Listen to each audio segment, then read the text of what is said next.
School புத்தகத்துல இந்திய அரசியலமைப்பு பத்தி கொண்டு வந்தது டிவிகே அரசாங்கம் தான் அப்படின்னு நம்ம டிவிகே பாய்ஸ் ஃபேக் நியூஸை பரப்பிட்டு இருக்காங்க. ஃபேக் நியூஸை பரப்புறதுல அவங்களை அடிச்சுக்கிறதுக்கு ஆளே இல்லை. நீங்க பரப்புற அந்த புக்கோட சைடு பேஜ்லயே பாத்தீங்கன்னா அந்த புக்கு எப்போ அச்சடிக்கப்பட்டதுன்னு போட்டிருக்குது. தயவு செஞ்சு கண்ணை திறந்து பாருங்க. இதுவும் போன ஆட்சியில கொண்டு வரப்பட்டது தான், அதாவது திமுக ஆட்சியில கொண்டு வரப்பட்டது. அதே மாதிரி ஸ்கூல் பசங்களுக்கு கொடுக்குற ஸ்கூல் பேக்லயும் முதல்வர் படம் இல்லாம இந்த டிவிகே அரசாங்கம் கொடுக்குது அப்படின்னு இதுலயே ஃபேக் நியூஸை பரப்புறானுங்க.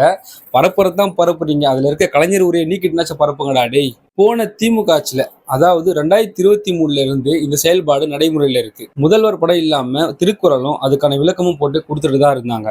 டிவிகே பாய்ஸ் பரப்புற நியூஸ் ஃபேக்கா இல்லையான்னு தெரிஞ்சுக்கிறதுக்கு நீங்க அந்த நியூஸ் எனக்கு ஷேர் பண்ணுங்க. நான் முடிஞ்ச அளவுக்கு அதை வெரிஃபை பண்ணி உண்மையா இல்லையான்னு வீடியோ போடுறேன். பை.